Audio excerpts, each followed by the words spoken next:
शांति। आज 26 अप्रैल 2024 के साकार मधुर महावाक्य हैं। मीठे बच्चे, शरीर निर्वाह अर्थ कर्म करते हुए बेहद की उन्नति करो। जितना अच्छी रीति बेहद की पढ़ाई पढ़ेंगे उतनी उन्नति होगी।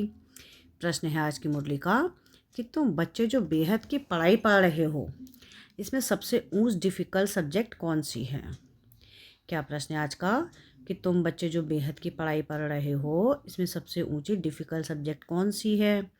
उत्तर है इसका, इस पढ़ाई में सबसे ऊंची सब्जेक्ट है भाई भाई की दृष्टि पक्की करना। बाप ने ज्ञान का जो तीसरा नेत्र दिया है, उस नेत्र से आत्मा भाई भाई को देखो। जरा भी आंखें धोखा ना दें, किसी भी देहधारी के नाम रूप में बुद्धि ना जाए, बुद्धि में जरा भी विकारी छीछी संकल्प ना चले। यह है मेहनत।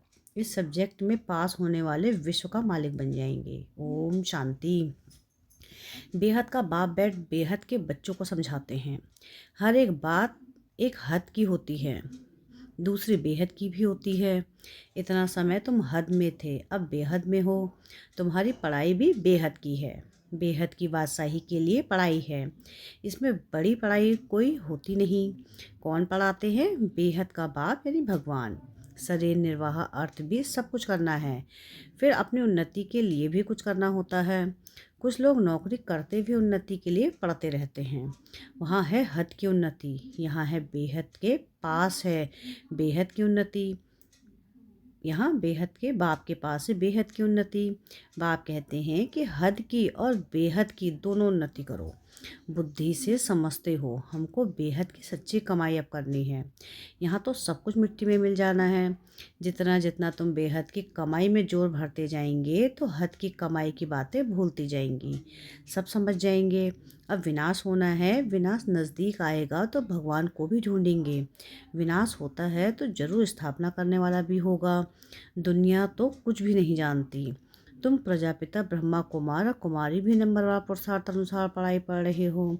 हॉस्टल में वह स्टूडेंट रहते हैं जो पढ़ाते हैं, परंतु यह हॉस्टल तो न्यारी है। इस हॉस्टल में तो कई ऐसे भी रहते हैं जो शुरू में चले आए वह रह गए हैं, ऐसे ही आ गए, वैरायटी आ गए। ऐसे नहीं कि सब आए हैं, सब अच्छे आए। छोटे छोटे बच्चे भी तुम ले आए, तुम बच्चों को भी संभालते थे, फिर उसमें कितने चले गए। बगीचे में फूल भी देखो, पक्षी भी देखो, कैसे टिकलू टिकलू करते हैं। यह मनुष्य सृष्टि भी इस समय ऐसे है। हमारे में कोई सभ्यता नहीं थी, सभ्यता वालों की महिमा गाते थे, कहते थे हम निर्गुणहारे में कोई गुण नहीं। भले कितने भी बड़े आदमी आते हैं, फील करते हैं कि हम रचयिता बाप और रचना के आदि मध्य अंत को नहीं जानते हैं। फिर वह किस काम के? तुम भी कुछ काम के नहीं थे। अब तुम समझते हो कि बाप की कमाल है। बाप विश्व का मालिक बनाते हैं, जो राजाई हमसे कोई कोई भी छीन नहीं सकते, जरा भी कोई विघ्न डाल न सके। क्या से हम क्या बनते हैं, तो ऐसे बाप की श्रीमत पर जरूर चलना चाहिए। भल दुनिया में कितनी ग्लानि हंगामे आदि होते हैं, यह कोई नई बात नहीं है। 5000 वर्ष पहले भी हुआ था, शास्त्रों में भी है। बच्चों को बताया है कि यह जो भक्ति मार्ग के शास्त्र है वह फिर भक्ति मार्ग में पढ़ेंगे। इस समय तुम ज्ञान से सुखधाम में जाते हो, उसके लिए पूरा पुरुषार्थ करना चाहिए। जितना अब पुरुषार्थ करेंगे उतना कल्प कल्प होगा। अपने अंदर जांच करनी है कि कहाँ तक हम ऊंच पद पाएंगे।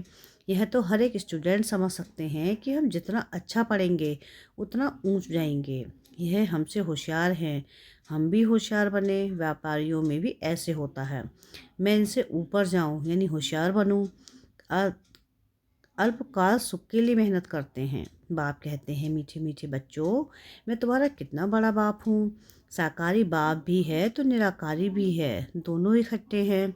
दोनों मिलकर कहते हैं मीठे बच्चे, अब तुम बेहद की पढ़ाई को समझ गए हो और तो कोई जानते ही नहीं। पहली बात तो हमको पढ़ाने वाला कौन है? भगवान। क्या पढ़ाते हैं? राजयोग। तुम राजऋषि हो। वह है हठ योगी, वे भी हैं ऋषि, परंतु हद के वह कहते हैं कि हमने घर बार छोड़ा है। यह कोई अच्छा काम किया है क्या? तुम घर बार तब छोड़ते हो जब तुमको विकार के लिए तंग करते हैं। उनको क्या तंगी हुई? तुमको मार पड़ी तब तुम भागी हो। एक एक से पूछो कि कुमारियों ने, स्त्रियों ने कितनी मार खाई है, तब चली आईं। शुरू में कितने आए, यहाँ मिलता था ज्ञान अमृत, तो चिट्ठी ले आई कि हम ज्ञान अमृत पीने ओम राधे के पास जा रहे हैं। यह विकार पर झगड़ा हंगामा शुरू से चलता आ रहा है। बंद तब होगा जब आसुरी दुनिया का विनाश होगा, फिर आधा कल्प के लिए बंद हो जाएगा। अभी तुम बच्चे बेहद के बाप से प्रारब्ध लेते हो। बेहद का बाप सबको बेहद की प्रारब्ध देते हैं, हद का बाप हद की प्रारब्ध देते हैं। वह भी सिर्फ बच्चे को ही वर्षा मिलता है। यहाँ बाप कहते हैं कि तुम बच्ची हो या बच्चा, दोनों वर्षे के हकदार हैं। उस लौकिक बाप के पास भेद रहता है, सिर्फ बच्चे को वारिस बनाते हैं। स्त्री को हाफ पार्टनर कहते हैं, परंतु उनको भी हिस्सा देते नहीं, बच्चा ही संभाल लेते हैं। बाप का बच्चों में मोह रहता है। यह बाप तो कायदे अनुसार सभी बच्चों यानी आत्माओं को वर्षा देते हैं। यहाँ बच्चे व बच्ची के भेद का मालूम ही नहीं है। तुम कितने सुख का वर्षा बेहद के बाप से लेते हो, फिर भी पूरा पढ़ते नहीं, पढ़ाई को छोड़ देते हैं। बच्चियाँ लिखती हैं, बाबा फलाने ने ब्लड से लिख कर दिया है, अब नहीं आता है। ब्लड से भी लिखते हैं, बाबा आप प्यार करो व ठुकराओ, हम आपको कभी नहीं छोड़ेंगे, परंतु परवरिश लेकर फिर भी चले जाते हैं। बाप ने समझाया है कि यह सब ड्रामा है। कोई आश्चर्यवत भागंती होंगे यहाँ बैठे हैं तो निश्चय है। ऐसे बेहद के बाप को हम कैसे छोड़ें। यह तो पढ़ाई भी है, गारंटी भी करते हैं, हम साथ ले जाएंगे। सतयुग आदि में इतने सब मनुष्य नहीं थे, अभी संगम पर सभी मनुष्य हैं। सतयुग में बहुत थोड़े होंगे, इतने सब धर्म वाले कोई भी नहीं रहेंगे। उसकी सारी तैयारी हो रही है, यह शरीर छोड़ शांति धाम चले जाएंगे। हिसाब किताब चुकतो कर जहाँ से आए हैं पाठ बजाने वहाँ चले जाएंगे। वह तो होता है 2 घंटे का नाटक, यह है बेहद का नाटक। तुम जानते हो हम उस घर के रहवासी हैं और हैं भी एक बाप के बच्चे। रहने का स्थान है निर्वाण धाम, वाणी से परे। वहाँ आवाज़ होता नहीं, मनुष्य समझते हैं कि ब्रह्म में लीन हो जाते हैं। बाबा कहते हैं आत्मा अविनाशी है, उसका कभी विनाश हो ना सके। कितनी जीवात्माएं हैं, अविनाशी आत्मा जीव द्वारा पाठ बजाती है। सब आत्माएं ड्रामा के एक्टर्स हैं। रहने का स्थान ब्रह्मांड वह घर है। आत्मा अंडे में सल दिखाई पड़ती है, वहाँ ब्रह्मांड में उनके रहने का स्थान है। हर एक बात को अच्छी रीति समझना है, नहीं समझते हैं तो आगे चलकर आप ही समझ जाएंगे। अगर सुनते ही रहेंगे तो, छोड़ देंगे तो फिर कुछ भी समझ नहीं सकेंगे। तुम बच्चे जानते हो यह पुरानी दुनिया खत्म हो, नई दुनिया स्थापन होती है। बाप कहते हैं कि कल तुम विश्व के मालिक थे, अब फिर तुम विश्व के मालिक बनने आए हो। गीत भी है ना कि बाबा हमको ऐसा मालिक बनाते हैं जो कोई हमसे छीन न सके। आकाश जमीन आदि पर हमारा कब्जा यानी अधिकार रहता है। इस दुनिया में देखो क्या क्या है, सब है मतलब के साथी। वहाँ तो ऐसे नहीं होगा जैसे लौकिक बाप बच्चों को कहते हैं, यह धन माल सब कुछ तुमको देकर जाते हैं, इनको अच्छी रीति संभालना। बेहद का बाप भी कहते हैं कि तुमको धन माल सब कुछ देते हैं, तुमने हमको बुलाया है, पावन दुनिया में ले चलो तो जरूर पावन बनाकर विश्व का मालिक बनाऊंगा। बाप कितना युक्ति से समझाते हैं।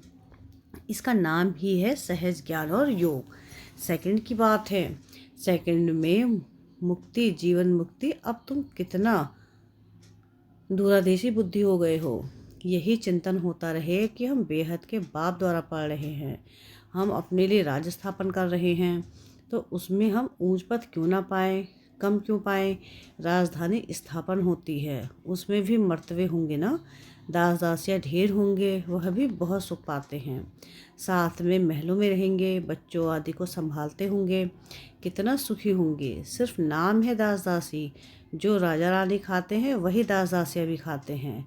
प्रजा को तो नहीं मिलता है। दास दासियों का भी बहुत मान है, परंतु उसमें भी नंबरवार हैं। तुम बच्चे सारे विश्व के मालिक बनते हो।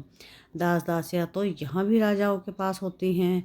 प्रिंसेस की जब सभा लगती है, आपस में मिलते हैं तो फुल श्रृंगार किए हुए ताज आदि सहित होते हैं। फिर उसमें भी नंबरवार बड़ी शोभनीय सभा लगती है, उसमें रानियां नहीं बैठती हैं, वह पर्दे में रहती हैं। यह सब बातें बाप समझाते हैं। उनको तुम प्राणदाता भी कहते हो, जीवदान देने वाला, घड़ी घड़ी शरीर छोड़ने से बचाने वाला है। वहाँ मरने की चिंता नहीं होती है। यहाँ कितनी चिंता रहती है। थोड़ा कुछ होगा तो बुलाएंगे डॉक्टर को कि कहाँ मर न जाएं। वहाँ डर की बात नहीं। तुम काल पर जीत पाते हो तो कितना नशा रहना चाहिए। पढ़ाने वाले को याद करो तो भी याद की यात्रा हुई।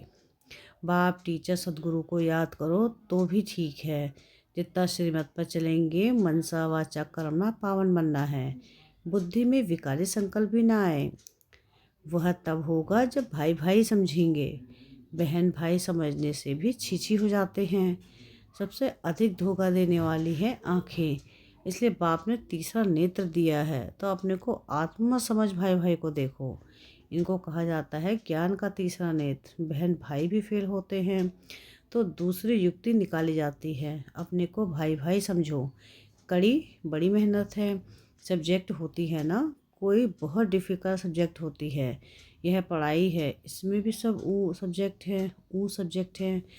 तुम किसी के भी नाम रूप में नहीं फंस सकते हो। बहुत बड़ा इम्तिहान है, विश्व का मालिक बनना है। मुख्य बात बाप कहते हैं भाई भाई समझो, तो बच्चों को कितना पुरुषार्थ करना चाहिए, परंतु चलते चलते कितने ट्रेटर भी बन पड़ते हैं।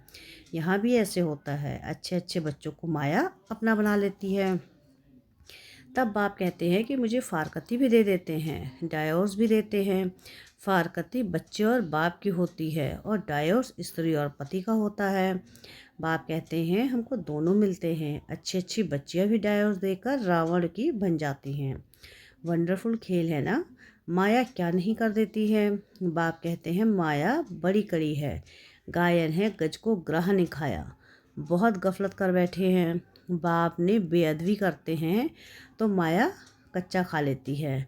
माया ऐसी है जो कोई कोई की एकदम पकड़ लेती है। अच्छा, कितनों को कितना सुनाए, कितना सुनाऊं। मुख्य बात है अल्फ। मुसलमान भी कहते हैं कि सवेरे उठकर अल्फ को याद करो। यह बेला सोने की नहीं है। इस उपाय से ही विकर्म विनाश होते हैं और कोई उपाय नहीं। बाप तुम बच्चों के साथ कितना वफादार है, कभी तुमको छोड़ेंगे नहीं। आए ही हैं सुधार का साथ ले जाने। याद की यात्रा से ही तुम शतप्रधान होंगे। उस तरफ जमा होता जाएगा। बाप कहते हैं अपना चौपड़ा रखो। कितना याद करते हैं कि कितनी सर्विस करते हैं। व्यापारी लोग घाटा देखते हैं तो खबरदार रहते हैं। घाटा नहीं डालना चाहिए, कल्प कल्पांतर का घाटा पड़ जाता है। अच्छा, मीठे मीठे सिकले थे बच्चों प्रति माता पिता बाप दादा का याद प्यार और गुड मॉर्निंग। रूहानी बाप की रूहानी बच्चों को नमस्ते। हम रूहानी बच्चों की रूहानी बाप दादा को याद प्यार गुड मॉर्निंग और नमस्ते। शुक्रिया प्यारे बाबा, शुक्रिया। धारणा के लिए मुख्य सार है। पहली पॉइंट है कि मनसा वाचा कर्मणा पावन बनना है। बुद्धि में विकारी संकल्प भी ना आए। इसके लिए आत्मा भाई भाई हूँ यह अभ्यास करना है। किसी के नाम रूप में नहीं फंसना है। सेकंड पॉइंट है कि जैसे बाप वफादार है, बच्चों को सुधार कर साथ ले जाते हैं, ऐसे वफादार रहना है। कभी भी फारकती या डायोस नहीं देना है। वरदान है आज की मुरली का कि सदा हल्के बन, बाप के नैनों में समाने वाले सहजयोगी भव। संगम युग पर जो खुशियों की खान मिलती है वह और किसी युग में नहीं मिल सकती। इस समय बाप और बच्चों का मिलन है। वर्षा है, वरदान है। वर्षा अथवा वरदान दोनों में मेहनत नहीं होती है, इसलिए आपका टाइटल ही है सहज योगी। बाप दादा बच्चों की मेहनत देख नहीं सकते। कहते हैं बच्चे अपने को बोझ बाप अपना सब बोझ बाप को देकर खुद हल्के हो जाओ। इतने हल्के बनो जो बाप अपने नैनों पर बिठाकर साथ ले जाए। बाप के स्नेह की निशानी है सदा हल्के बन, बाप की नज़रों में समा जाना। स्लोगन है आज की मुरली का कि निगेटिव सोचने का रास्ता बंद कर दो तो सफलता स्वरूप बन जाएंगे। क्या स्लोगन है आज का कि निगेटिव सोचने का रास्ता बंद कर दो तो सफलता स्वरूप बन जाएंगे। अच्छा, ओम शांति।